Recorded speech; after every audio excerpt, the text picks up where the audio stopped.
He forgot me. My name is Maya. I am 27 years old. I work at a big museum downtown. I am a curator of old history. My life was steady, but my heart was not. I broke up with Ben 1 year ago. The separation was very hard for me. I loved him very much when we were together. I always thought about him, even now. I remembered everything we did. I remembered his specific smile. I remembered the last cruel words he said. The pain felt very fresh, even after 12 months had passed. I was still holding on to the past constantly.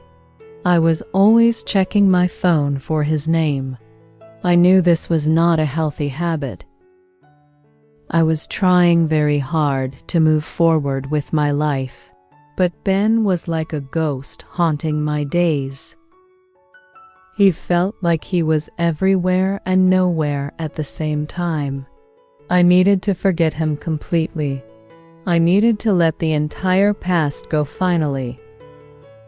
I was going to try harder starting next week. I told myself that every day. I felt very tired of being sad and waiting for something.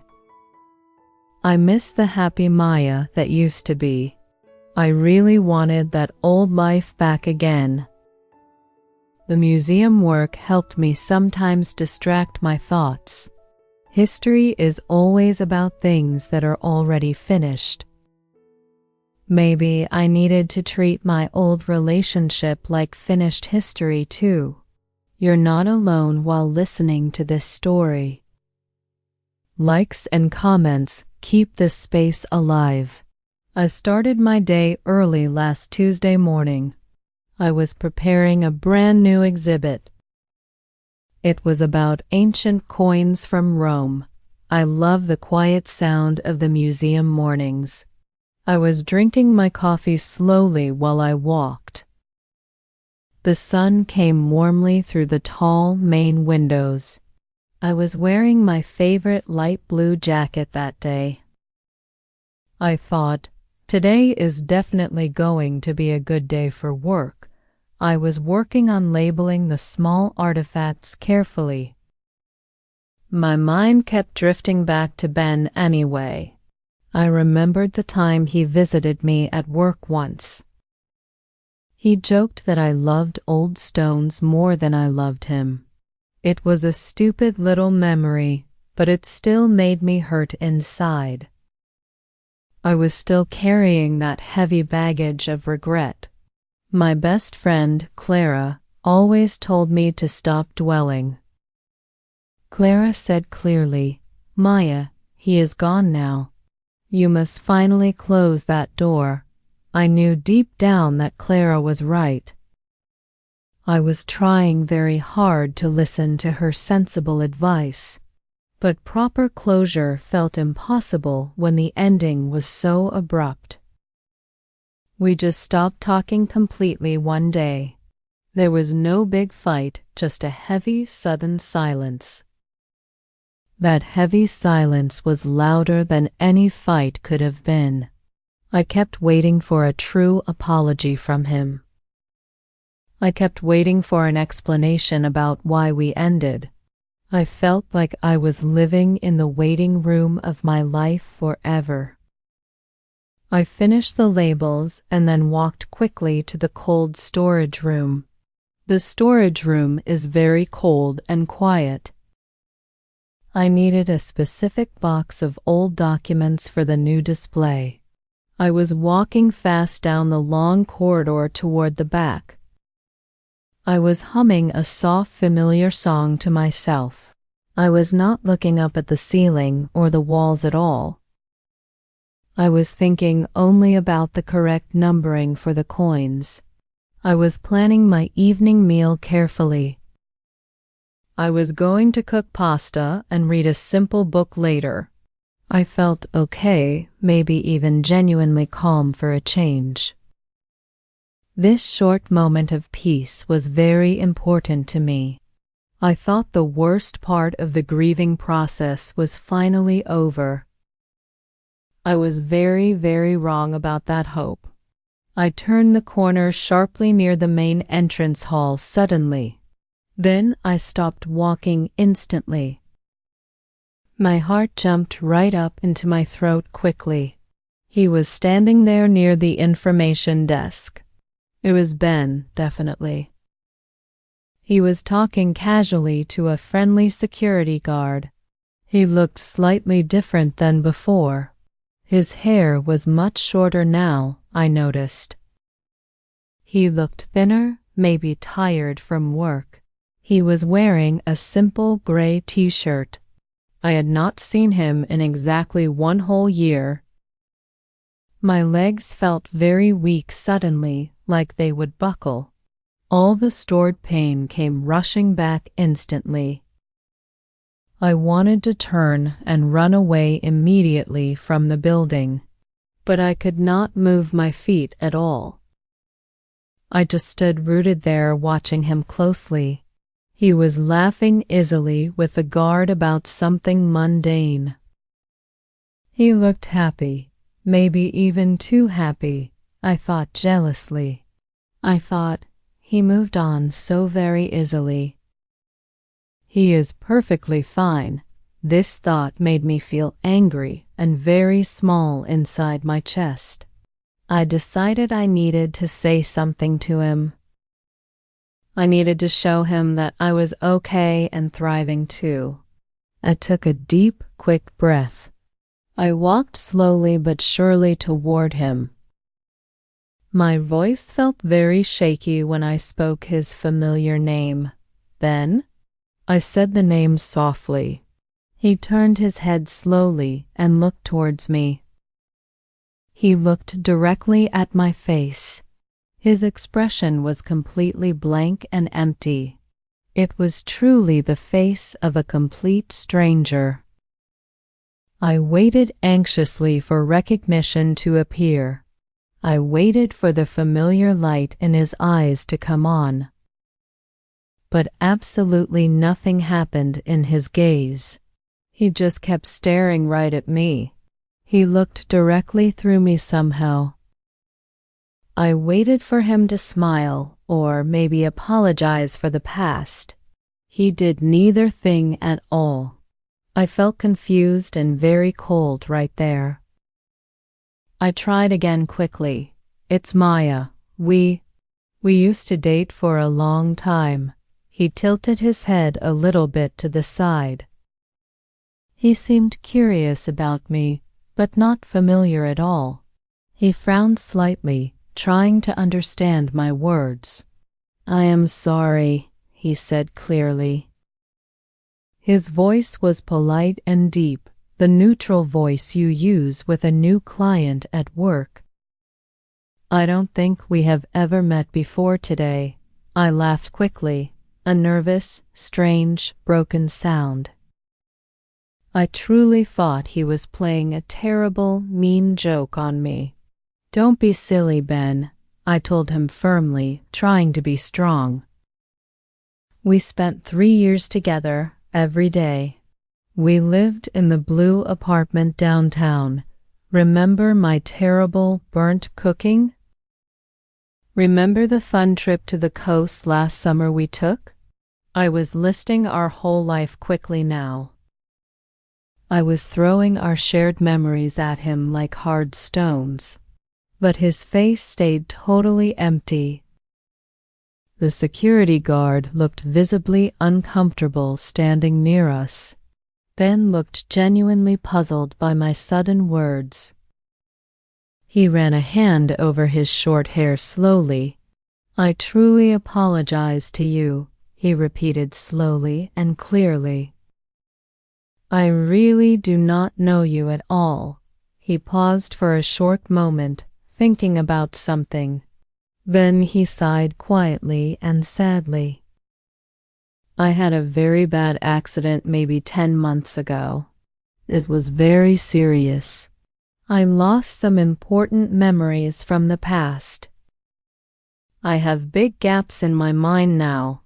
I am still trying to put the pieces together. My whole world stopped spinning in that horrible moment. An accident, lost memories. He did not break up with me because he stopped loving me. He broke up with me because he simply ceased knowing who I was. The breakup was not a conscious, painful choice for him. It was only a consequence of a physical trauma to his head. The reality of the situation hit me like a train traveling very fast. I was not rejected for my own flaws or mistakes. I was rejected because I was completely erased from his mind. I was gone from his mind entirely now. It was not a painful ending to our love. It was a terrifying non-existence for me. This situation was worse than any previous anger or betrayal I felt. I was standing in front of the man I loved deeply, and I was absolutely nobody important to him. He was looking at me like I was a person who just gave him the wrong directions to the exit. He was waiting politely for me to leave him alone and go away. I saw the basic kindness in his eyes, but it was the distant kindness reserved only for strangers. He did not remember our secret inside jokes we shared. He did not remember my family's names or faces. He did not remember the exact moment we first met each other. The memories I had cherished for so long, the pain I had held on to for 12 months straight, all belonged only to me now. They had no counterpart in his mind. They were just ghosts in my own head alone. I felt a tremendous, heavy silence settle around us quickly. I knew then that the old Ben I loved was truly gone forever. This Ben was a blank slate completely. He did not carry our history at all. I felt a deep, shaking, terrible realization. My eyes started to fill with hot tears immediately after that thought, but I did not let them fall onto my cheeks. I could not cry in front of this kind stranger who simply wore Ben's familiar face. I took another deep, very shaky breath into my lungs. I thought, I have spent 1 year waiting for him to hurt. I waited for him to regret leaving me quickly, but he did not actually leave me in a choice. He just forgot me completely instead. The difference was immense and terrifying to grasp. My pain was mostly based on the false idea that I still held some great importance for him, but I was not important to him at all now. I was just air in the room. I was just a simple moment in time that disappeared entirely for him. I saw his empty, gentle eyes looking back at my face. I realized immediately that arguing with him was completely useless. Bringing back the lost memories would only hurt him deeply now. It would not save me from the pain. I had been holding on to a dead version of our specific love. This love died twice over, once when we stopped talking, and again today when I learned he was physically incapable of remembering any of it. I had to let go of the waiting now. I had to forgive him for the complete forgetting. I had to forgive myself for waiting so long. I forced a small, strained, final smile onto my face. "I am sorry," I said quietly to him. "My mistake?"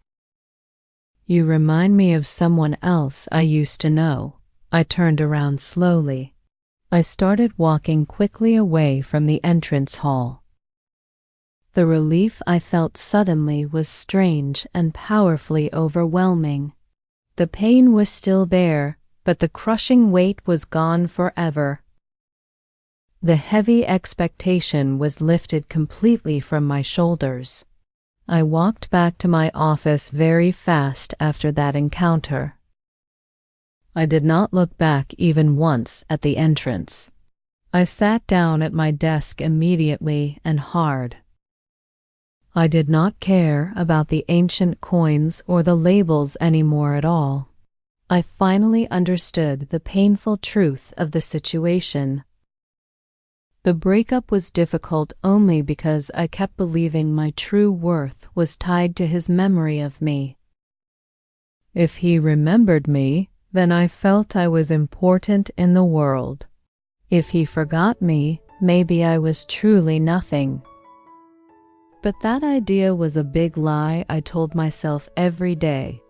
My identity and my true value are not stored in Ben's broken mind at all. My life is entirely my own story now. My achievements belong only to me now. My future does not need his permission or recognition.